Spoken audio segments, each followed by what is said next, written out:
നമുക്ക് വീട്ടിൽ വളരെ ഉപകാരപ്രദമായ ഒരു സാധനം ആമസോണിൽ കണ്ടപ്പോൾ ഞാനത് ഓർഡർ ചെയ്തിട്ടുണ്ടായിരുന്നു. അതിപ്പം കയ്യിൽ കിട്ടി. അപ്പം നമുക്കതൊന്ന് പൊളിച്ച് നോക്കാം.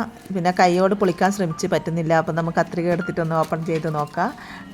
ഓപ്പൺ ആയിട്ടുണ്ട്. ഇതിപ്പോൾ പുറത്തേക്ക് എടുക്കുമ്പോൾ നമുക്ക് തോന്നും പഴയ കാലത്തൊരു ഡബിൾ ഡെക്കർ ബസ്സൊക്കെ ഉണ്ടായിട്ടില്ലേ, കളിപ്പാട്ട, അതുപോലെയാണ് കാണാനുള്ളത്. പക്ഷേ ഇത് ബസ്സൊന്നുമല്ല. ഇത് നമ്മൾ വാഷ് ബേസ് ബാത്റൂമിലൊക്കെ ഫിറ്റ് ചെയ്യാൻ പറ്റിയ അടിപൊളി സംഭവമാണ്. ഇത് സ്ട്രോങ് ആയിട്ടുള്ളൊരു പശ ഇതിൻ്റെ സ്റ്റിക്ക് ഉണ്ട് കേട്ടോ. ഇതിൻ്റെ രണ്ട് സൈഡും അത് നമുക്ക് തന്നെ സിമ്പിളായിട്ട് ഒട്ടിച്ചെടുക്കാനേ ഉള്ളൂ. ആണി അടിച്ച് സർക്കസ് കളിക്കേണ്ട ആവശ്യമൊന്നുമില്ല. ഇതേപോലെ ക്ലിക്ക് ചെയ്തതിന് ശേഷം ബാക്കിലുള്ള പശ പറിച്ച് കഴിഞ്ഞാൽ എവിടെയാണ് നമുക്ക് ഒട്ടിക്കേണ്ട അവിടെ ഒട്ടിക്കുക. പിന്നെ താഴത്തൊരു നമ്മൾ ടവല അല്ലെങ്കിൽ ടിഷ്യൂ ഒക്കെ തൂക്കേണ്ട ഒരു സംഭവമുണ്ട്.